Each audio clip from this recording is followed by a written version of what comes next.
Good evening, ladies and gentlemen, and welcome to the Greater Fort Lauderdale Sister Cities International celebration of International Women's Day.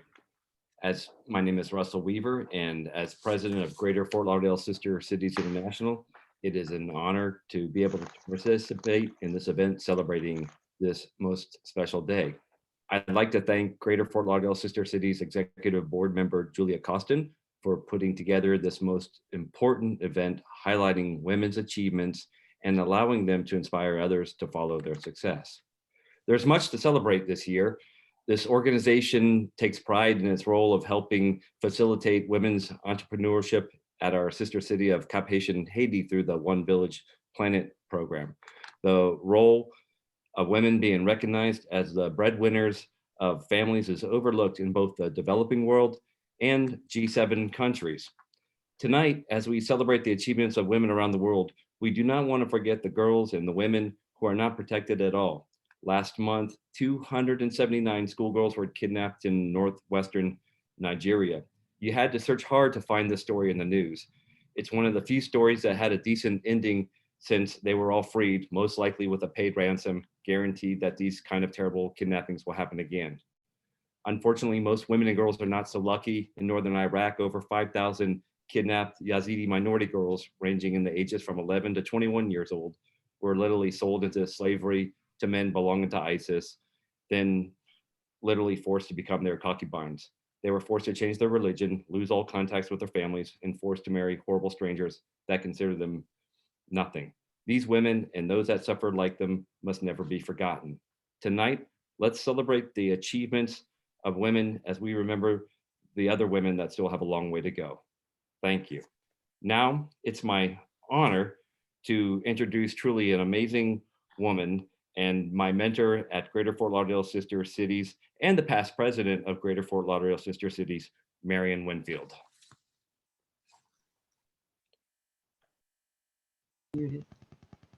Thank you, Russ. Pleasure to be participating in this with all of you. Great opportunity to get to know two amazing women, Alicia and Rosario. This is quite an opportunity to introduce each other globally to many of the other people that would want to participate in an event like this. International Women's Day has been an exciting opportunity for us to share the love of our country and the love of the world with the people that we meet around the world. I would like to just read from the mayor, if you don't mind, of Gold Coast, Australia, wishing that he could be with us, if you don't mind. Gold Coast, Australia is pleased to stand with the city of Fort Lauderdale to embrace and celebrate International Women's Day. Today is about honoring leadership, achievements, and positive contributions women make to our communities. International Women's Day also reminds us to continue to empower women to remain passionate and committed in everything they do, knowing they have the support of their city. As sister cities, we can work together to promote and practice inclusivity so that all women are supported as integral parts of our communities. Mayor Tom Tate from Gold Coast, Australia. Gold Coast, Australia has been a sister city with sister cities, Fort Lauderdale, 40 years, 41 this year.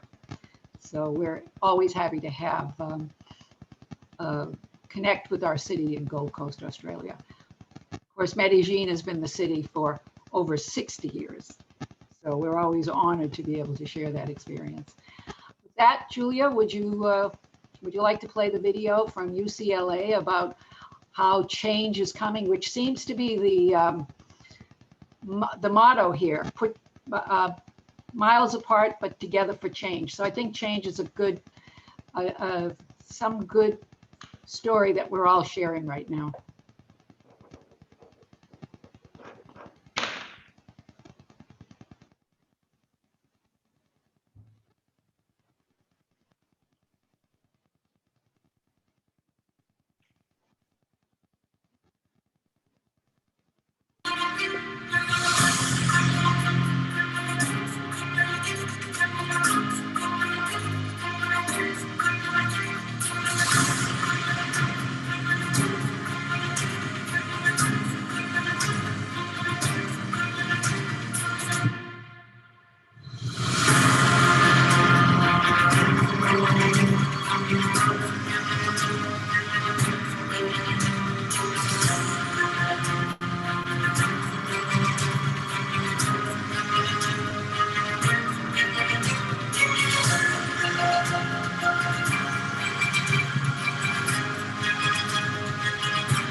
Thank you.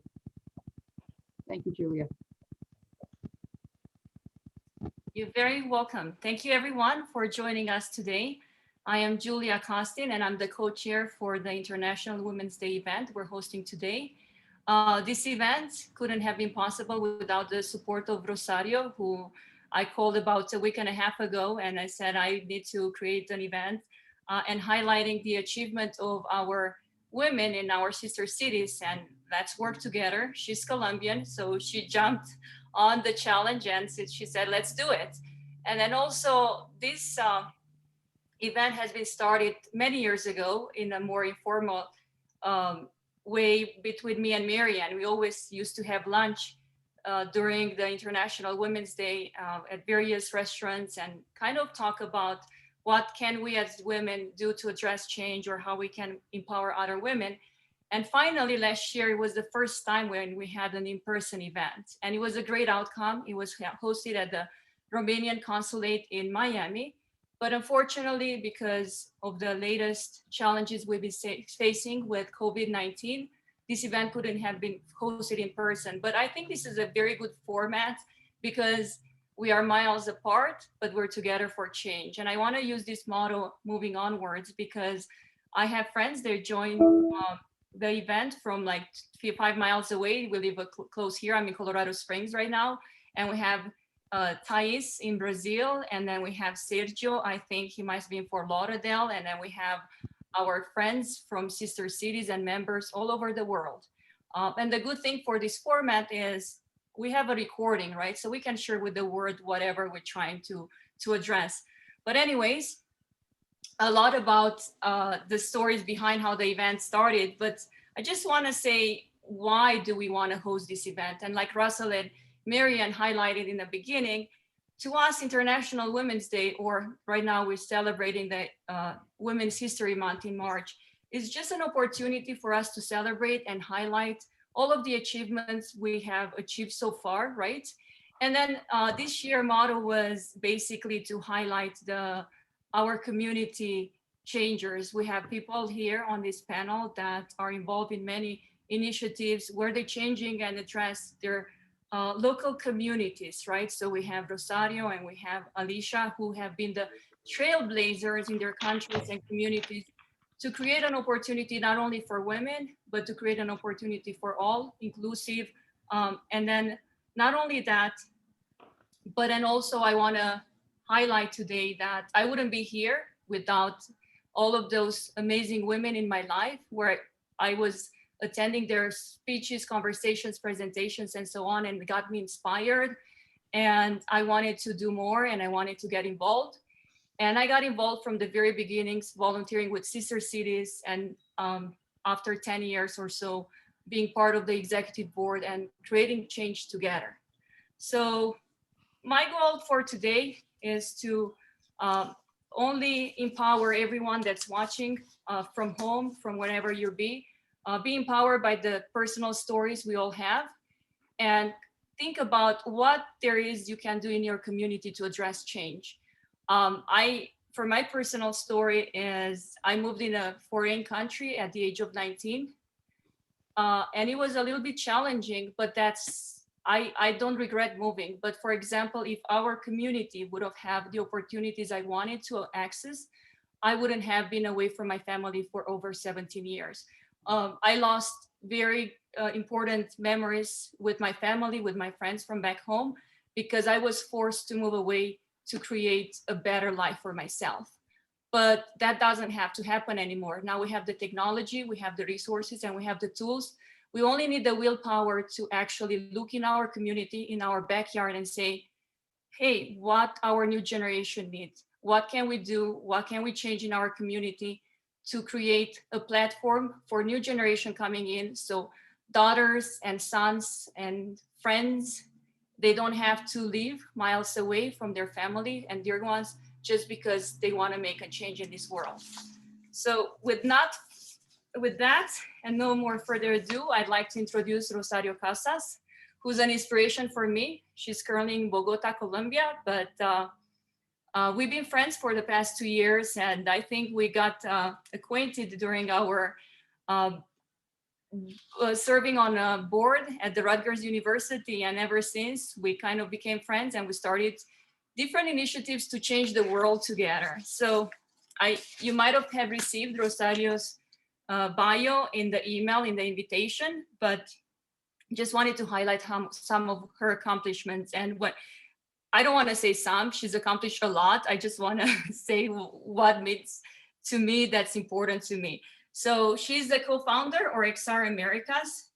Her background was not technology, but she forced herself to teach herself technology and kind of incorporate the different technology tools and systems to create an impact in the world.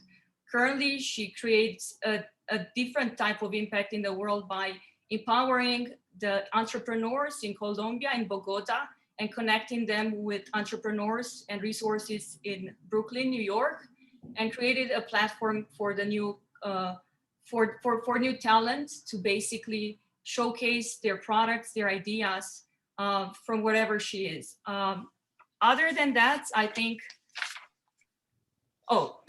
she's obsessed with promoting women and Hispanics in technology. On her own words, is that it's a very critical issue for us, and we need to incorporate all of the ideas from the get-go. So we have to have inclusiveness from the research and development of new technologies and to implementation and so on. So everybody is inclusive. Thank you so much, Rosario, and floor is yours. Thank you, Julia, Russell, Marianne, and Alicia, obviamente.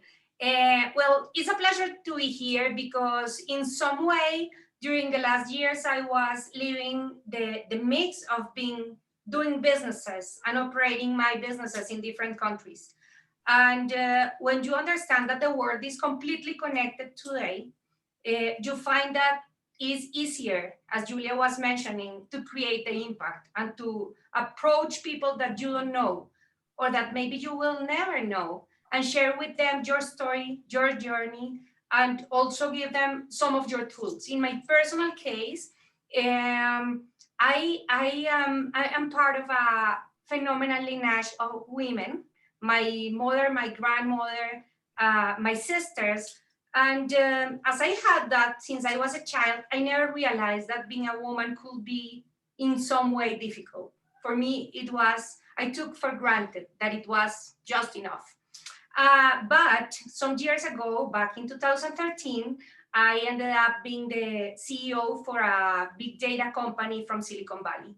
And I found two things. The first thing is that the technology environment was not too much connected with women. And many of the women working in these industries were trying to be a little bit invisible because it was easier for them to manage the things. Of course, from 2013 to now, the things changed a lot.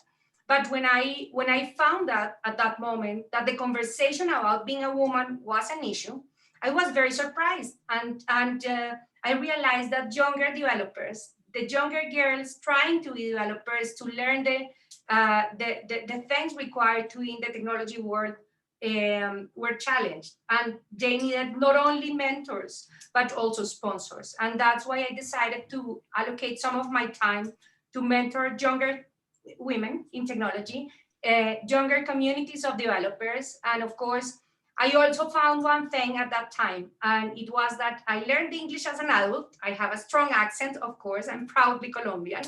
And I realized that it was challenging for some people to manage that. Of course, I had the example of my grandmother and my mother that were strong women with a high personality, and I had no problem to be strong, but I realized that I was receiving a lot of comments, and of course, people asking me why I was talking with accent and so forth. And I realized also that there were barriers that Latino women had. And that's why I became obsessed, as Julia mentioned, completely obsessed with using my own, let's say, doors, my own opportunities to open the doors for the younger ones, for the ones who are following us. And when COVID started, we found that many companies, many small businesses were closing because of the lack of technology knowledge. They didn't know how to approach their clients, how to sell, how to communicate with their teams or with their people or the vendors or the clients.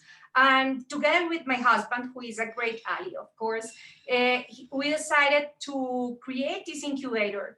Is basically a digital transformation incubator connecting these small business owners who are Latino by heritage, both in the US, in the three-state area, New York, New Jersey, Connecticut, what we call the Brooklyn component, to Bogota, Colombia, basically creating a bridge between two parts of the Americas and connecting the Americas and the entrepreneurs that are not technical entrepreneurs, because of course, the pace and the change of technology is not anymore an option. It is happening, and we need small business owners who are the majority of the economy. And the big majority of them are created by women right now. We need them to thrive and to be able to keep their businesses running in the digital era. Then that's basically how we are working. I invite all of you and all the people who is seeing us right now to check into Brooklyn to Bogota. If you know small business owners who need to learn digital skills, please send them our way. The program has no cost for the participants. It means, and it also has an amazing network of mentors supporting the community of entrepreneurs. And thank you, Julia. Thank you, Marianne, and thank you, Russell. And now, well, it is my honor to introduce you to Alicia. I will tell a quick story to introduce her. Basically, around 20 years ago, well, 19 years ago, I accepted a work.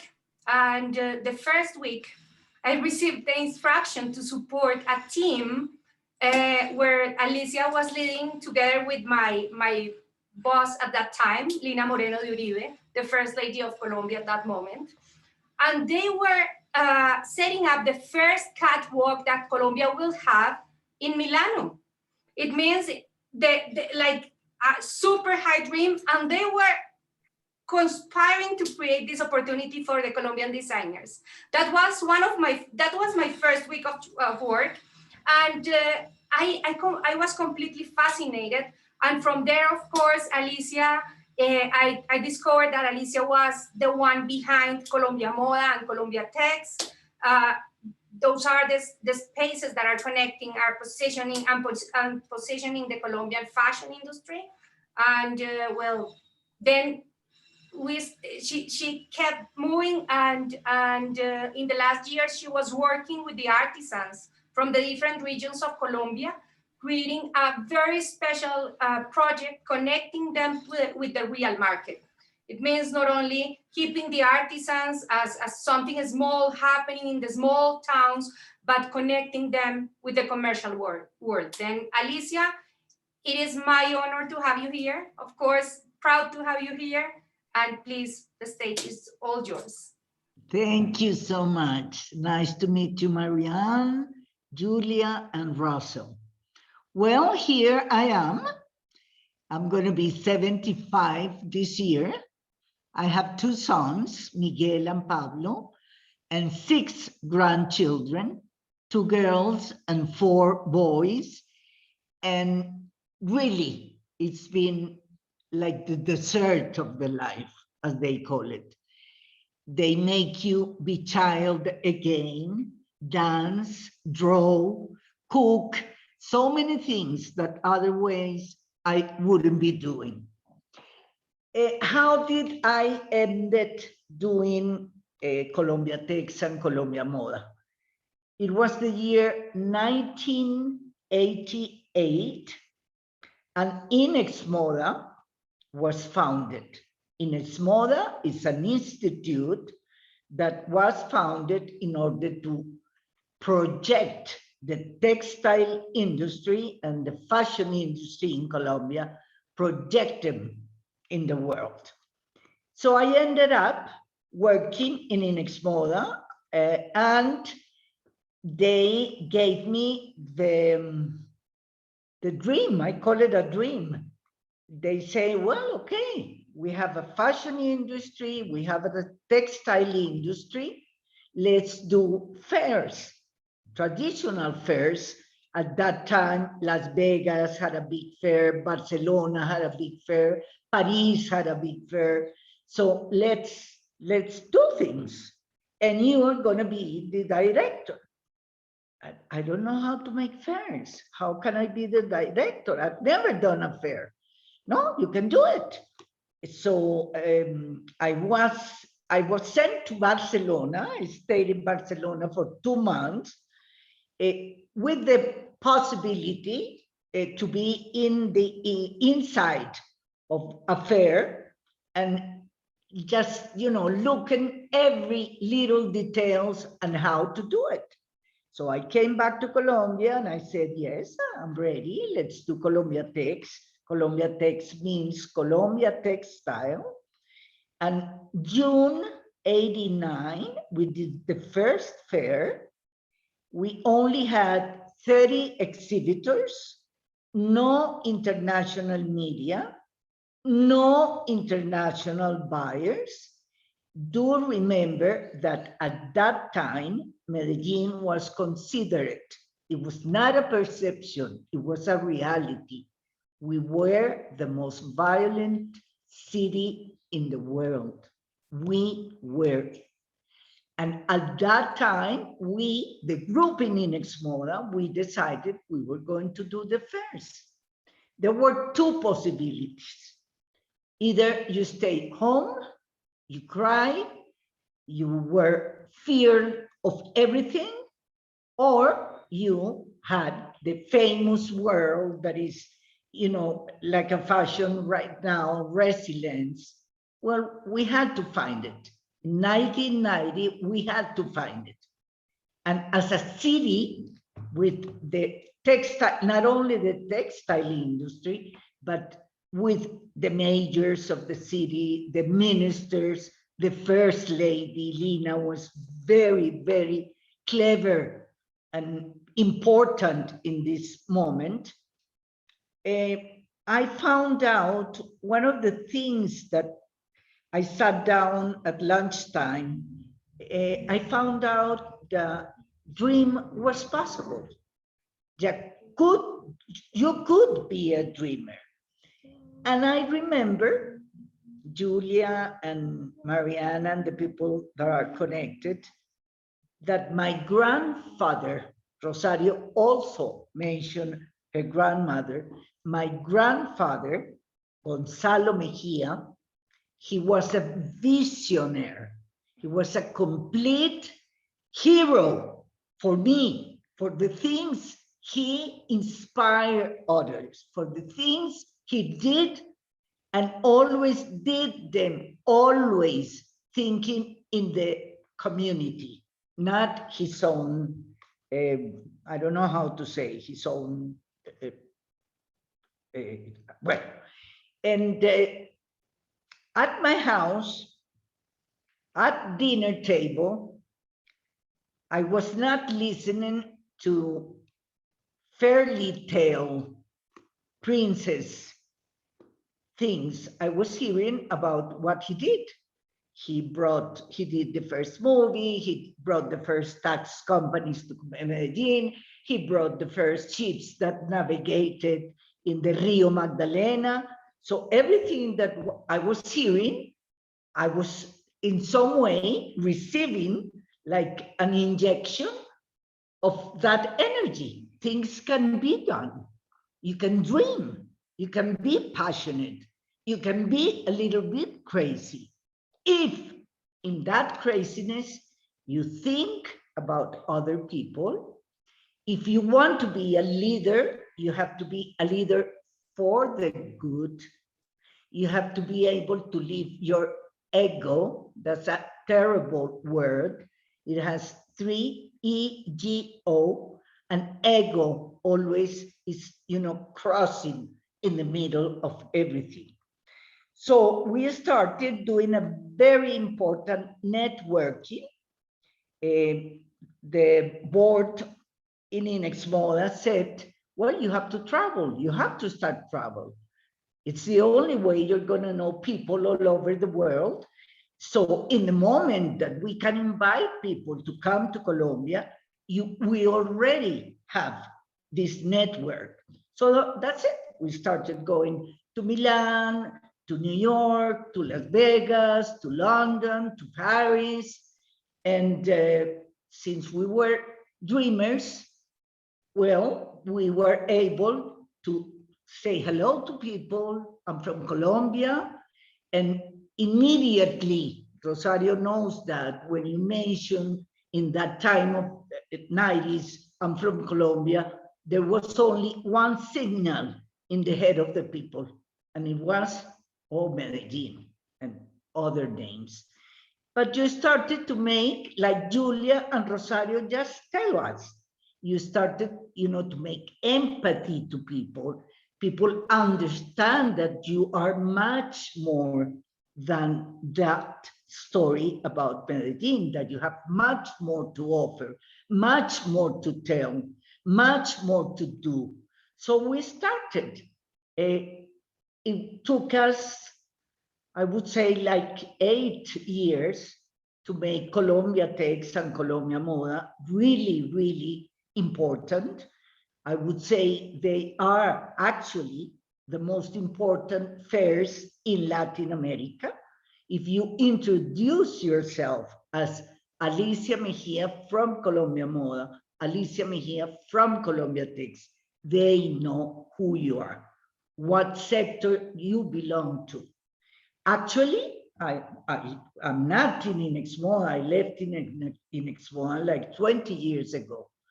But actually, they might have like 600 or 700 exhibitors and press from all over the world. How do we start to bring people? Just in an amazing way, you know, like challenging ourselves and challenging the people. We invite you to go to Medellin, Colombia. Why cannot go to Medellin, Colombia? That's the most violent city in the world. Okay, let's trade this. You will be accompanied all the time. We will show you our other side. If you want to know every side, we are not going to put, you know, like in a secretary part. We know what we are. We know what we have. We know our problems. But please come to Colombia, come to Medellin, come to our fair.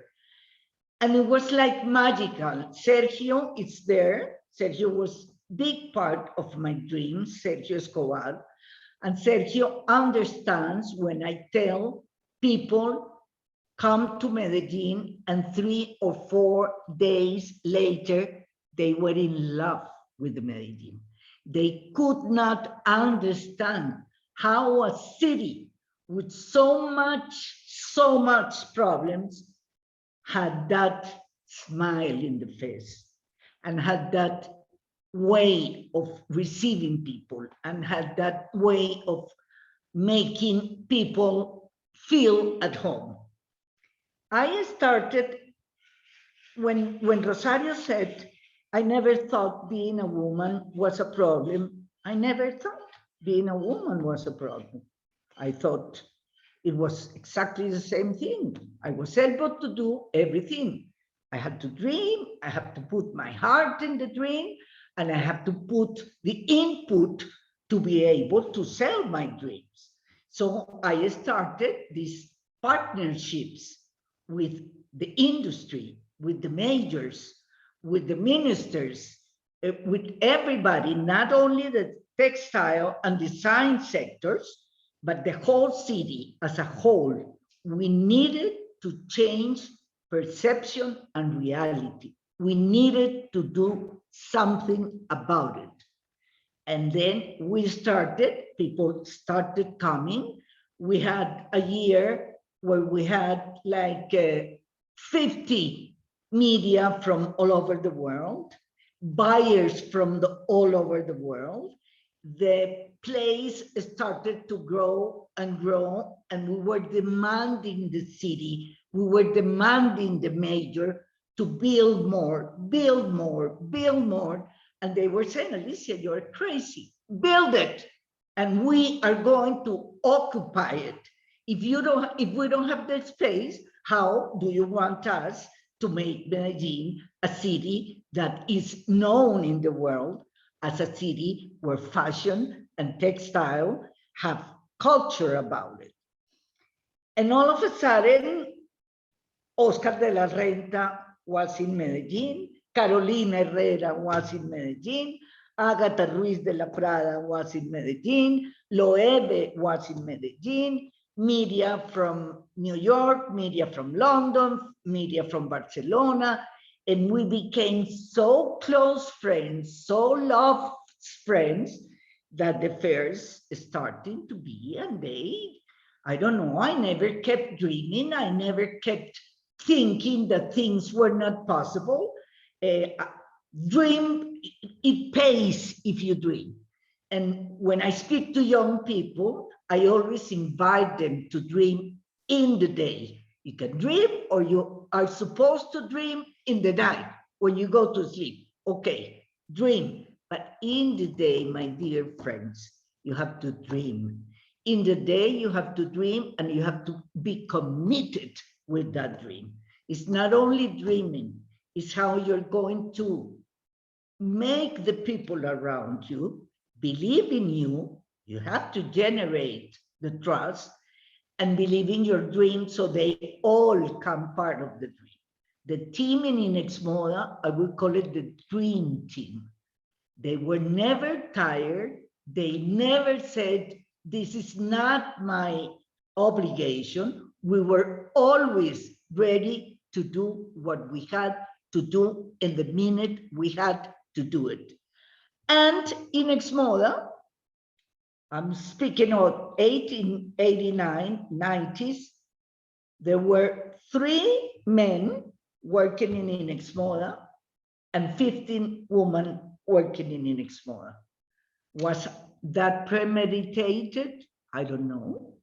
I don't know. When people asked for an interview with me, I didn't ask them, what have you studied?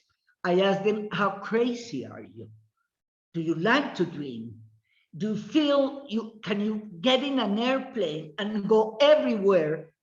You cannot tell me, I don't want to lay the plane. I don't want, no. Are you ready to commit with Inexmoda in a dream that we want to make Colombiatex and Colombiamoda the most important fairs in Latin America? Yes, okay, you are hired.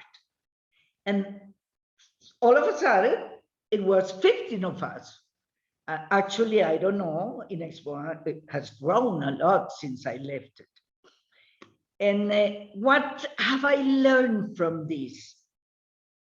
Challenges are beautiful to have in life. Life without challenges, I cannot imagine life without challenges.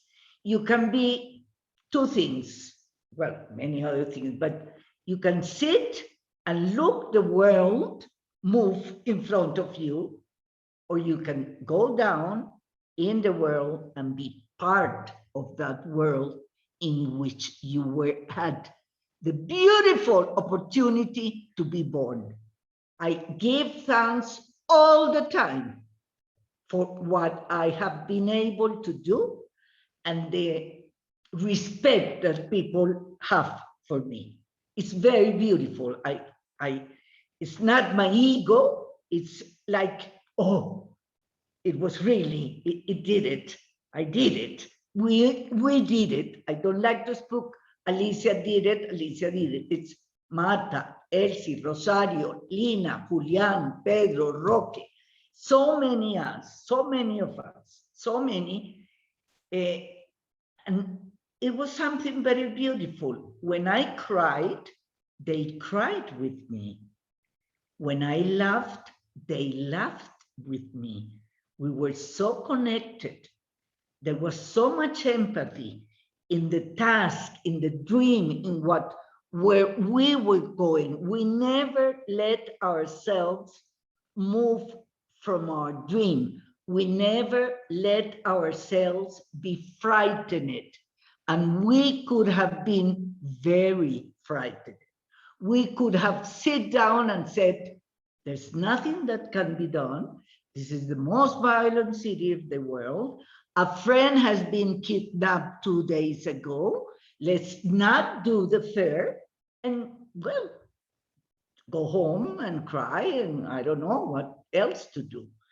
So when I left Inexmoda, it's a very beautiful part of my life. I left Inexmoda doing like 23 Colombiatexes and 22 Colombiamodas. And when we went to Milan, that's for another chat, for another conference, when we all went to Milan. And I left Inexmoda, and with a very good friend of mine that I've been workaholic. I confess it, and I don't think you have to be a workaholic. Today, when I speak to young women, I tell them, you have to be woman also. Don't try to say that we are the same men and women. We are not. We bred children. We have children. So let's stop that stupidity that we are the same. We can do everything, which is different. We're ready to do everything, our mind and our heart and our sensitivity, which is a which is a handicap that we have as a woman. We are much sensible, maybe, because we are mothers. We had to learn why the baby was crying, why the baby was moving, why the baby was not sleeping, what was happening to your husband that was looking at you, like a monster. What is this fat woman I have at my side? So we decided, Maria Cristina and I, we decided we were going to go to make a trip 3 months to wherever we had not been ever. So we went to Tibet, we went to Nepal, we went to Bhutan, we went to China, and we went to India for 3 months. But life always puts you something in the middle. Maria Cristina, we were in Bhutan. We had 2 more months to travel. She fell down and she broke her hip. So we had to be transferred to New Delhi and be at a hospital in New Delhi for 2 months. And God, what I learned from that trip was amazing. And the first and most beautiful word is to be compassionate. To be compassionate is not to say, oh, poor, she's so sad. No, let's give her a hug. That's not being compassionate. Being compassionate is understanding others. Everybody has a soul, everybody has a mind, everybody has a different way of living, looking at things. So that's, for me, what Alicia Mejía today, if you ask me, what have you achieved from everything you have done? I would say in one word, I understand what being compassionate is. So I was not going to do any more things. When I went out of Inexmoda, I said, I'm going to Paris, to live in Paris for a few months to learn French. I'm going to dance tango. I want to learn tango. And I'm going to be a cooker. I love cooking. But I didn't do that because I was called by another sector to help them put on a fair. It was named Colombia Provoca. And the meaning of this was to put an emphasis on our memories of our Colombian food. So I did 3 Colombias Provocas, very, very beautiful fairs.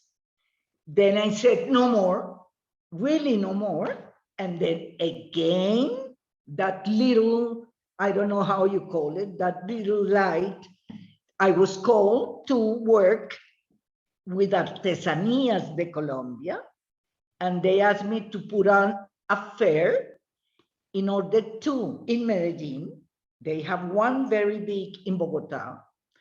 They wanted to do something in Medellin, and they thought, okay, Alicia, you are the person. And I said, I remember sitting, I said, I'm going to do one. I'm going to teach you how to do it. I do not know how to do small things. I do not know. So this is going to be a very big fair. And I will do it after a breakfast I'm having tomorrow with the people of Medellin, industry, all the industry. And if they support me with money to do this, I will be here. I was 3 years in Expo Artesano. And if you ask me, Rosario, you know what I felt in Milan. But if you all ask me what is in your heart, what is in the inner Alicia, it's not fashion, it's not textiles, it's not food, it's the artisans. Because I understood the memory. Why do not reveal to our young people the memory of our country?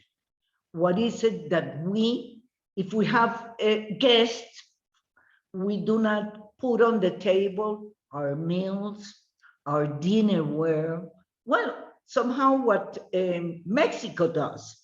Mexico is so proud of the anciency they have. We are not. So I said, okay, I'm going to do Exportesano, but I'm not going to speak of the products. I'm going to speak of the people. And I'm going to travel and I'm going to meet the people. And I went with Lina Moreno, we went to meet villages, small villages, where they do the most beautiful handcrafts and nobody knew about it.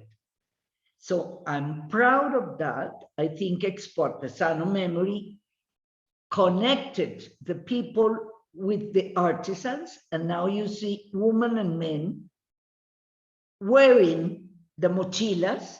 Mochilas is a very traditional bag. Tráeme una mochila. A very traditional bag. It's used everywhere. I used to go to boards in Bogota, very special, and you know, transcendental men in the boards, and I used to go with my mochila, and I felt like I was wearing the most proud brand in the world. So my story, you can resume my story. I would say, Rosario, I don't know if you agree, like a cultural and social entrepreneur, where I had in my ADN a capacity to be a leader, but I had in my education, I had in my family, I have in my father, I had in my grandfather, the knowledge that you can be only leader if you are good, if you do good. You can be a leader doing bad.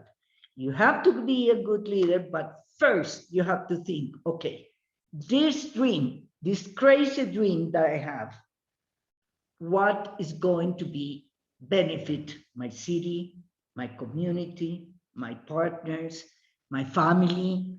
Never to think I'm going to get rich. I don't know the word on how to do projects to get rich. I don't know it because my grandfather never thought about getting rich.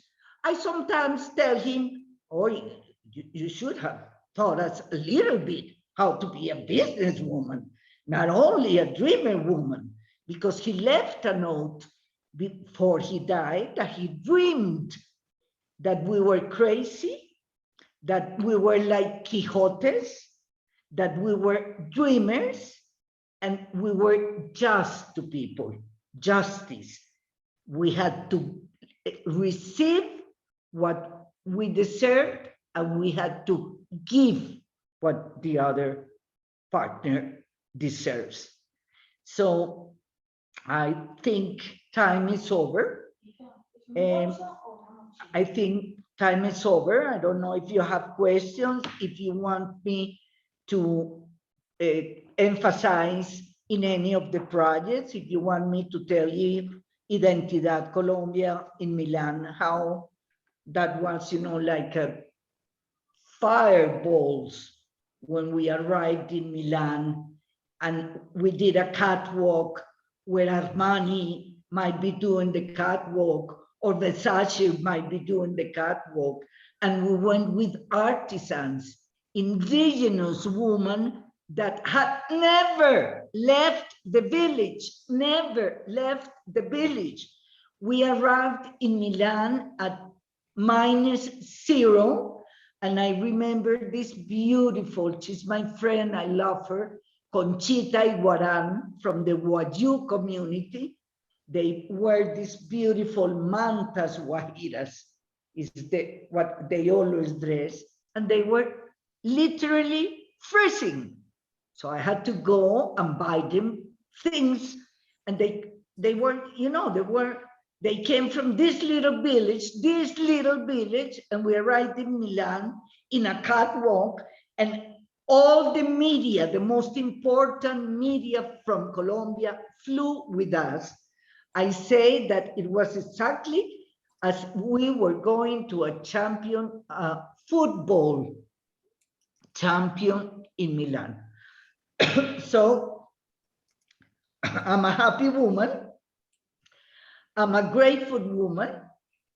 I invite women to be part of the dreams of the world, but do not forget to be woman. Do not forget to be lovers for your husband or for your love. Do not forget to be sexy, to be sensual, to do flowers, to cook. That's part of ourselves. And that's the way we conquer the other part, the masculine part. I believe you, I believe in women. Actually, I'm doing some videos that are going to be used in schools of comunas where people do not have the same privileges. And I'm speaking to them after telling them what I have done, what I try to let in their hearts. What I tell them is, I want to talk to your heart. And it's the values, I think, every time, in everywhere of history, you have to have as a human being.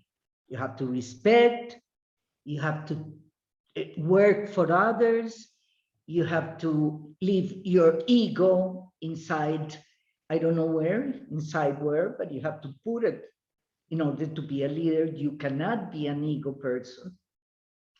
The world needs young people and young women. We need you. I'm going to be 75, so I can talk to you, but I cannot do the things you can do. I cannot. I don't have the time. I have my capacity here, but physically, I don't have the time that I had during Colombiatex and Colombiamoda, in which there were 3 or 4 days in a row without eating, without sleeping, and my energy was so driven. I don't have that right now. So by my side is Paloma. She's 11 years. She's my granddaughter. She has a leadership ADN. You can see it in her. But I always tell her, Paloma, be careful. The world is in your hands. You can do a lot of things for the world, for the city, but you have to be a good person. Good person. I'm looking at her right now, Paloma. You have to be a good person.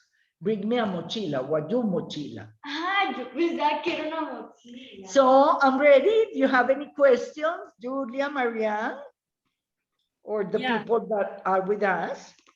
Thank you so much for your inspiring story. I can tell you that I was very moved from the minute you started sharing the story until the end, and I can only imagine what you must have felt back then. So thank you. We do have a couple of questions from our audience, and then this question comes from Erica, and then she said the following. Alicia, you have activated a city that was targeted by prejudice and fear.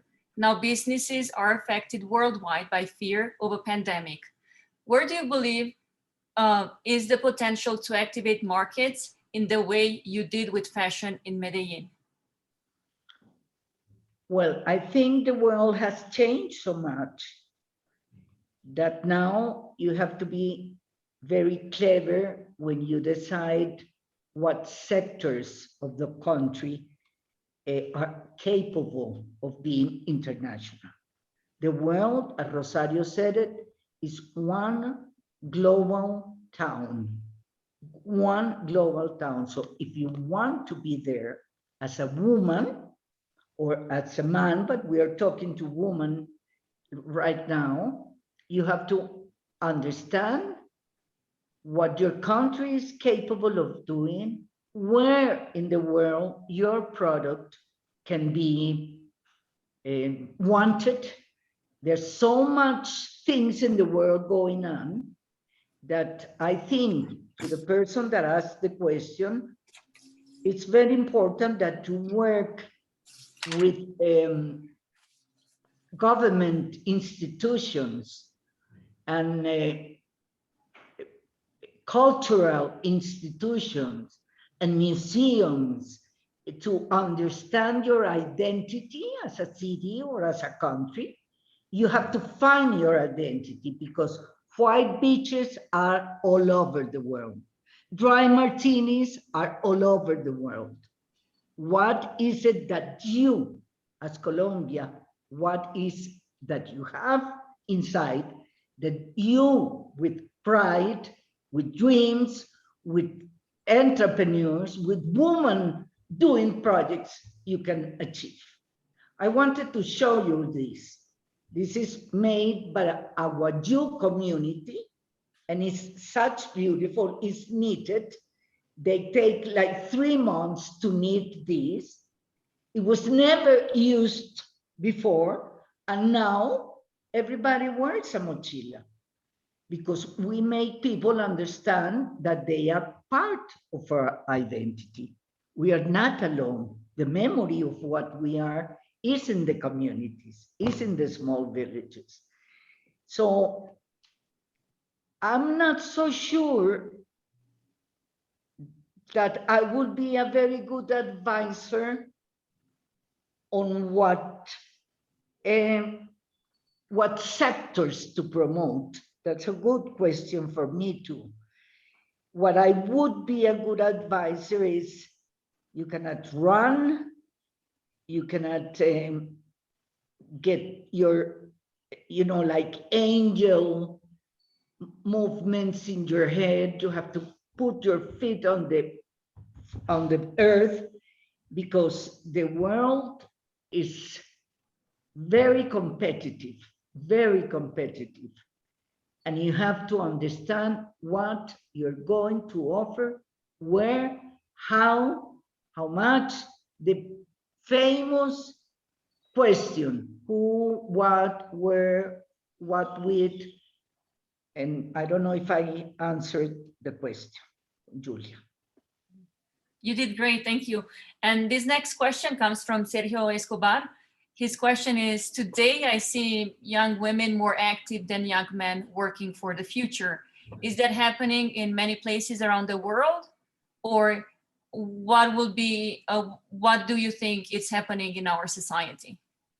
No, I think I agree with you, Sergio. Hello. We've been friends for so many years. And I think part of the movement, when being able to vote, when women started being viewed in politics and as artists, and when the movement started, no, you are the same as men, women received the challenge to show themselves as something different, as only being a mother or being a lover or being a wife, which I again repeat are very important.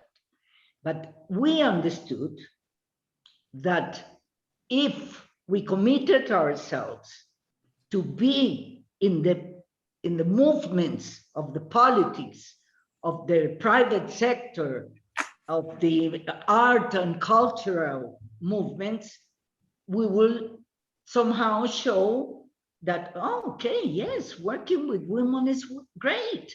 And they give this other view, this other side, this other way of looking things that maybe we can accomplish dreams together in a much easier way.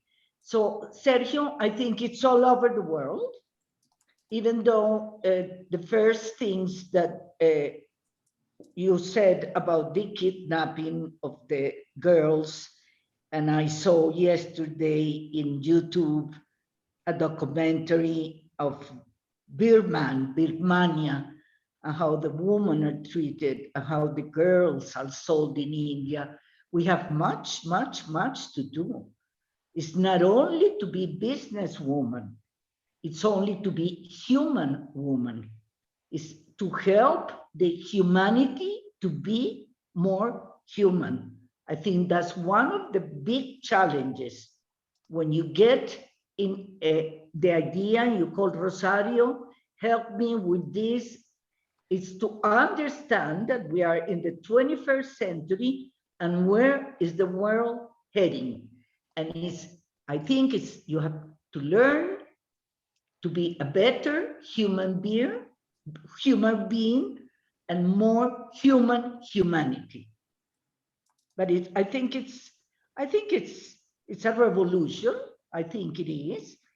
And we have to accompany young women to believe in themselves, to understand the capabilities we have, and to go ahead and to share our dreams and to hear the people. I do understand now when my mother or when my grandmother said, Alicia, when you are old, you will understand the world so different, because I was like a crazy.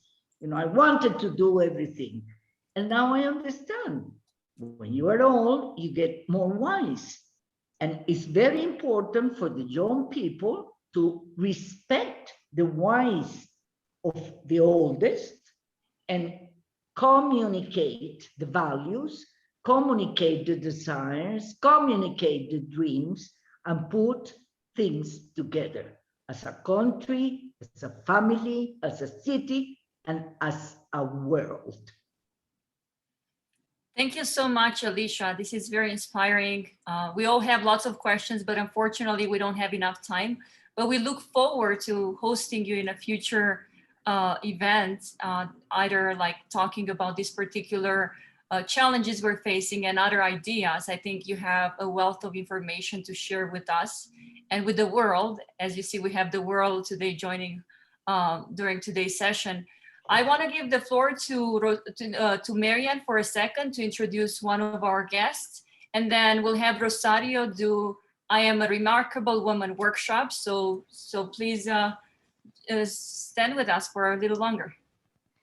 Thank you, Julia. I'm looking at all these wonderful women that are participating and gentlemen that are participating as our attendees. And thanks to many of them that joined us in those early days of International Women's Day. I see Clara, I see Muge, I see Rhonda, I see Zinep and Aisha. All of those are the women that we started our planning of where we are today. This is amazing to listen to Alicia. Very inspiring. Alicia, I'm of your age group, so I certainly can appreciate your passion is unbelievable. And any young woman can appreciate what you're trying to tell us tonight. Even though I'm a contemporary of yours, the young people can be very inspired by you. With that, I would also like to introduce a good friend of mine who I've had the pleasure of getting to know over the last few years. She happens to be a professor at Broward College, teaching international studies. This is Dr. Mirella Baker Bemmel. I don't know whether we'd be able to have her say a few words, but Julia, at some time in the future, I would love to offer an opportunity for Mirella to share the book that she just recently wrote about the building blocks to an abundant life. And it's about women and gentlemen that have gone through life with challenges and how they've overcome those challenges. So I think the story that we're telling here tonight is a global story. Many, many people are sharing the same concerns, and we are learning from each other. So we will hope for opportunities in the future. I didn't mention Thais, but I see Thais on our list, and of course Sergio too. So to all our great family. Thank you, Marianne. Rosario, I would like to tell you, this is a book called El Equipaje de Alicia, and it's being sold in Amazon. It's $8.99. It means like the baggage, Alicia's baggage. Alicia's baggage, El Equipaje is baggage, no, Julia and Rosario? Alicia's baggage, you can find it in Amazon. Yes, definitely. I'm actually thinking to maybe do like a session towards the end of March when we all can talk about women writers, and we'll have you talk about your book, and then maybe we'll have Dr. Mirella Baker, and then I'm already working in the background to produce another event, so definitely we'll be happy to host another session. So That's thank wonderful. you so much. Thank you, Rosario. What a beautiful invitation. Thank you. No, thank you for accepting. I know that you should go soon, but I will stay a That- little more. okay, but before that, we want to say thank you. Thank you. And I'll give the floor to Rosario because she has prepared for us an incredible workshop. Actually, I am remarkable workshop. So she'll share the screen with us and kind of walk you through the process. I don't think we have enough time to go throughout the whole workshop, but she'll just give us a gist of it. Yes, I think we will do okay, there we are. I will do a brief session of what is I Am Remarkable, and I wish to provoke all of you to register for a complete session of the workshop. I Am Remarkable is a Google. Basically, I will explain you what it is, what the research says, and we will not do the workshop exercises. I will left work for home, and the organizers of the event will send you a guide. That way you can work this month around all the challenges of the I Am Remarkable initiative. Well, I don't know if you know, but people who work at Google can use 30% of their time in initiatives they consider important. Well, two Annas, Ana Bainer and Ana Sapesocini, created the I Am Remarkable initiative during that 30% of their time. And basically, they created this because of all the discussion around why women are not called for panels, why women are not called for boards of directors, why they are not selected for some jobs.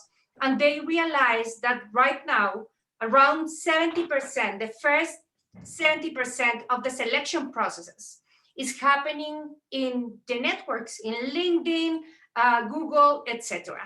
And of course, they found that minorities, people who is less represented, is usually not sharing their accomplishments and their profiles in the social networks. It means there was a lack of communication, and in this moment of digital visibility, it meant invisibility for them. Then basically creating a research and creating a movement around this, they designed this workshop where they want to give, they aim to two things. One is to encourage everyone, but particularly all these people who is part of an underrepresented group, to develop the confidence and the competence to engage in self-promotion. And the second thing is, of course, change the perception, the social perception around self-promotion. And I want to ask you, all of you, if you can just text in the chat, if you ever thought somebody was like a little bit so because she or he was sharing too much about their accomplishment. This is a cultural thing that exists, and the perception about self-promotion is affecting people to talk about their accomplishments, and in some way that's also affecting the pipeline when companies are selecting talent.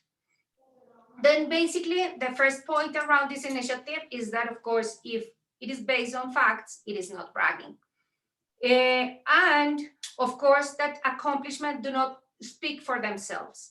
And I would like all of you to think about it, because who of you at any given time lost an opportunity because of not sharing who you are, what you know, what you love, and what you do?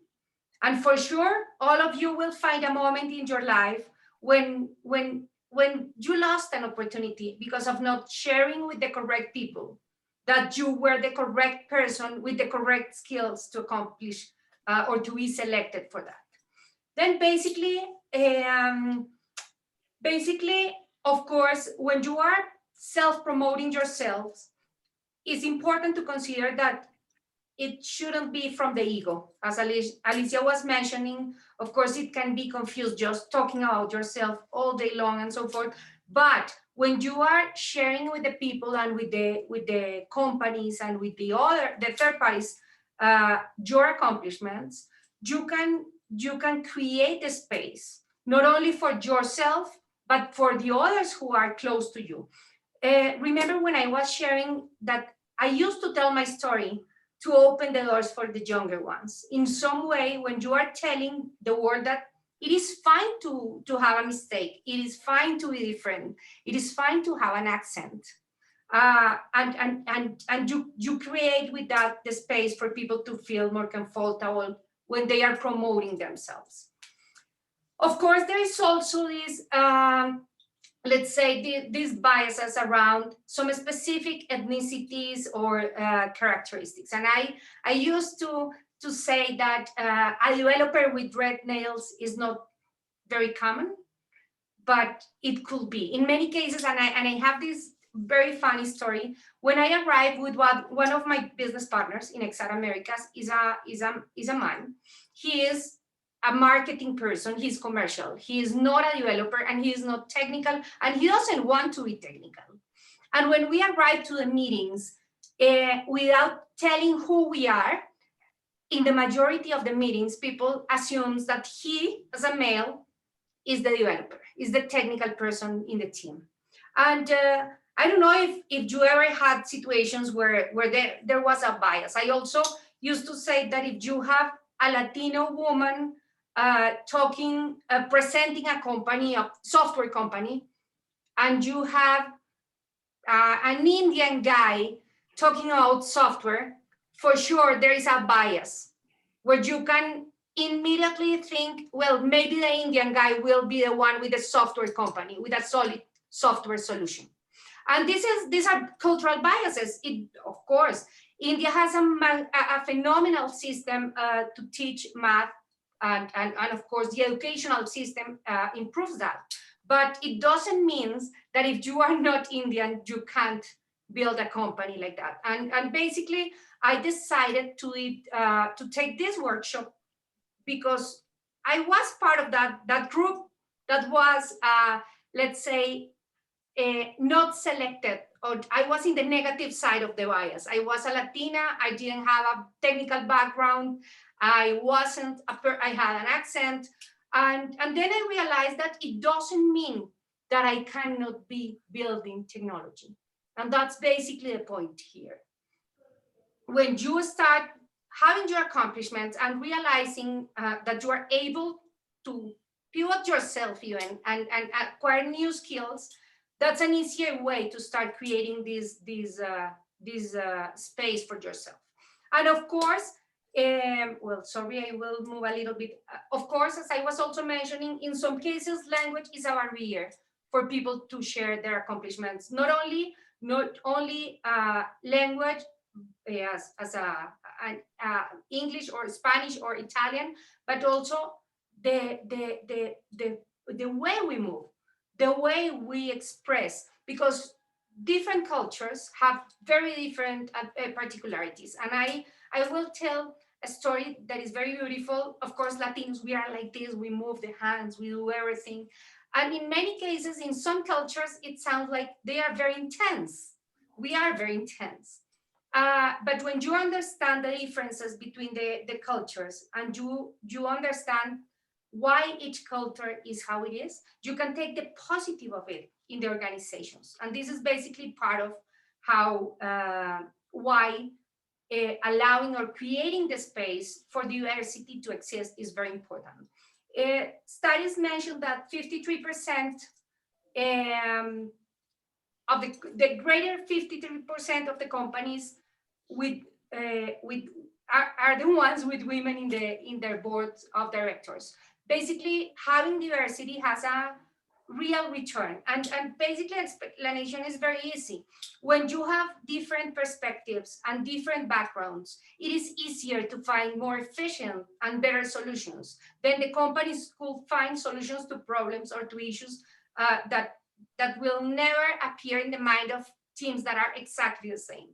And there, I will give you one of the reasons there on why I love to have more Latinos in technology, because for many years, for many decades, we were solving a lot of problems that are now global problems, but were not global at that time.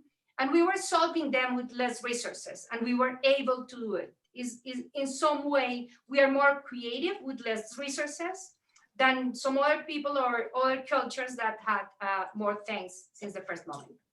And of course, the impact of people resigning to their work and all the change the company should have when people is discriminated for any of the reasons. And then I want to invite all of you just to think and write the 3 reasons, 3 at least, of the reasons why you think you are remarkable.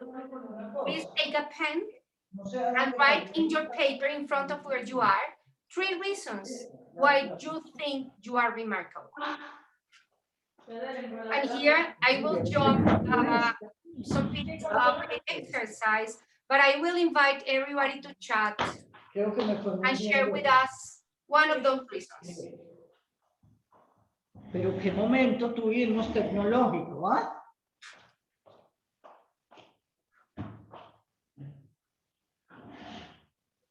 Well, this is the part where I should go to the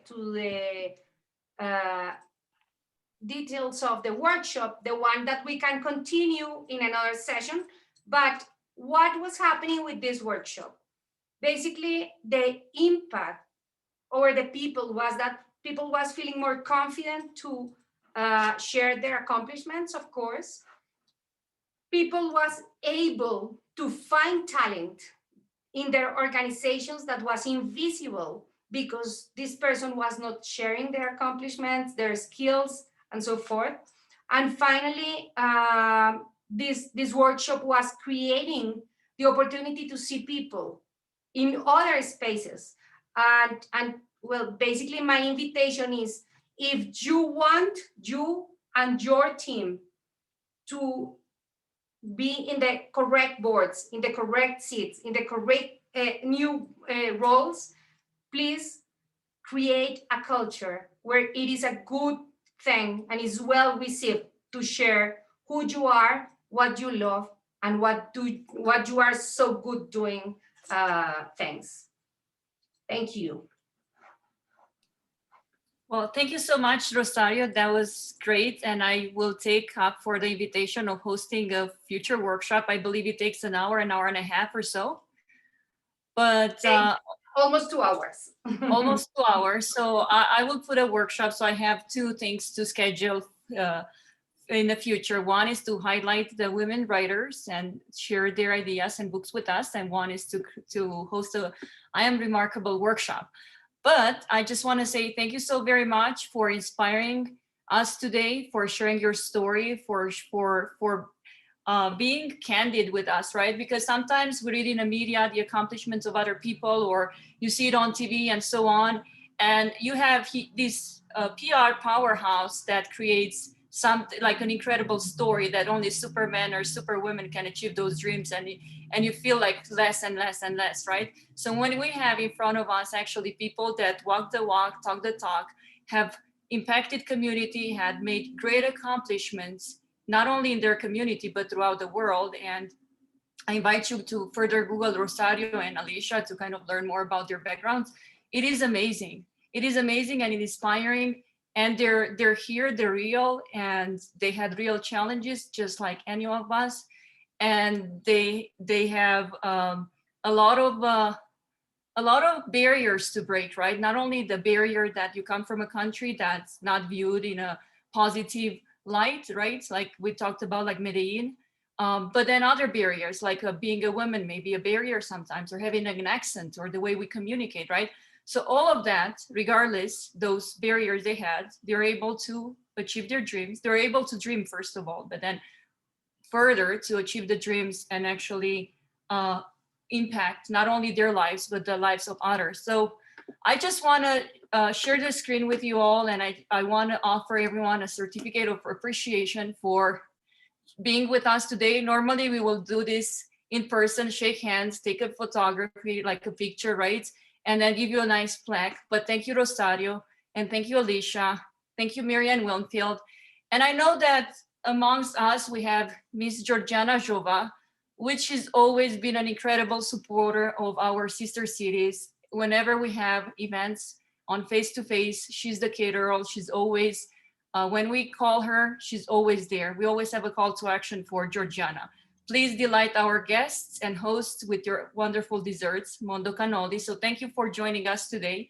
And thank you for all of those at home, right? Because I know you joined from your computers. You may be in Brazil, you may be in Colombia, you may be in Fort Lauderdale or other city, right?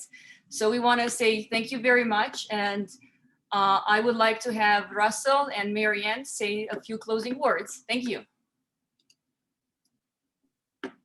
Well, thank you, Julia, for putting this amazing evening together, and Alicia and Rosario. God, it's an honor to meet y'all, even if it's by Zoom, but I'm just so glad to see y'all there. And it's neat having Colombia featured because as many of you know, and maybe some of you watching don't know, Medellin, Colombia is Fort Lauderdale's very first sister city. And it was established, I believe, 61 years ago. So it has a very special place in our heart. 10 years ago, 11 years ago, air service was established between Fort Lauderdale and Medellin. So there's a lot of neat things, and there's a lot of interesting history and the tough times that Alicia was referring to. I learned that the Fort Lauderdale City Commission in the 80s and 90s was thinking about terminating the relationship with Medellin because of the problems, but Medellin had sent up a delegation up here, and fortunately the relation kept going, and now Fort Lauderdale is so blessed to have Medellin as a sister city, and all the wonderful people from there that enrich our lives. But I just want to thank both of y'all for the input and your inspiring stories. I really appreciate it, and I really enjoy listening to you and hearing your neat experiences, and I really look forward to interacting with both of you in the very near future. Thank you.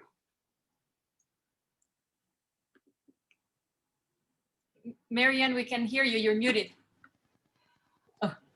Russell, I'd love to follow up with you on that Medellin, because we were very fortunate to have an opportunity through Sergio to travel to Medellin to celebrate, I think it was the 55th anniversary.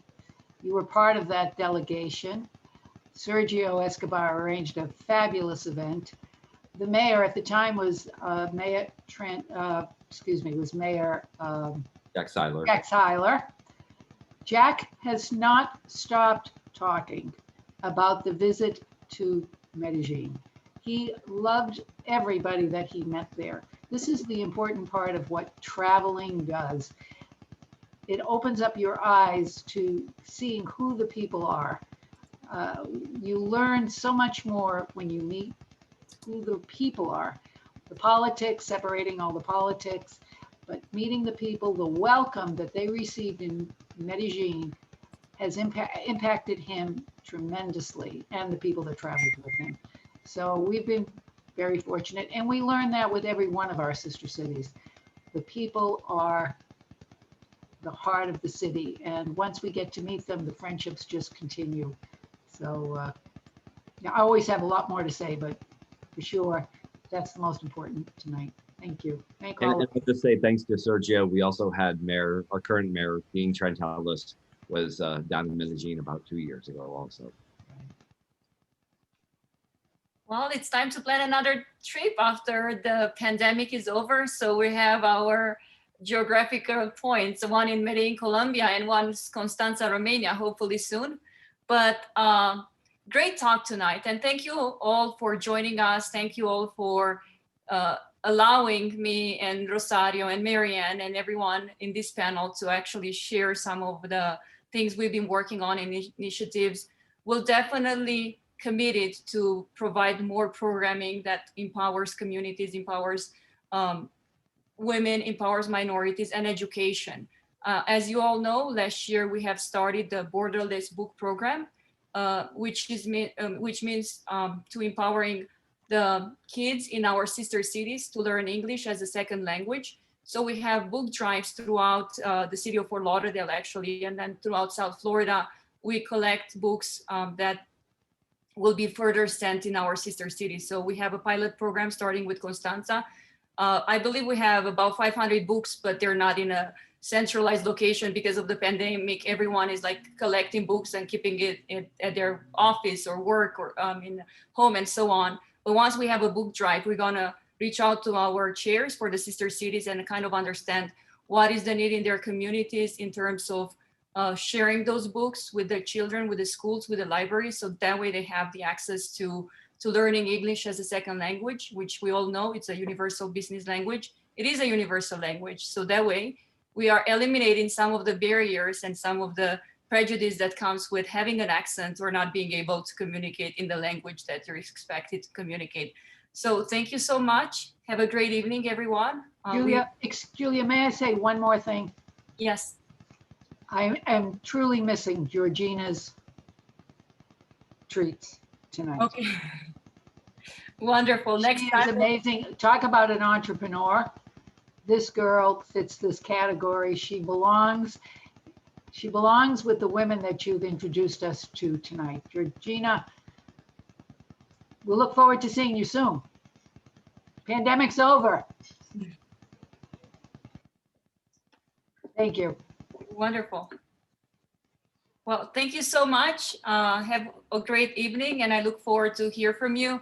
The information regarding I Am Remarkable workshop will be shared, and then also Rosario will send information regarding Brooklyn to Bogota incubator. So small business owners and small businesses, they want to learn more about digitalization and how they can upgrade their tech skills. You can reach out to her directly. So we'll follow up with an email.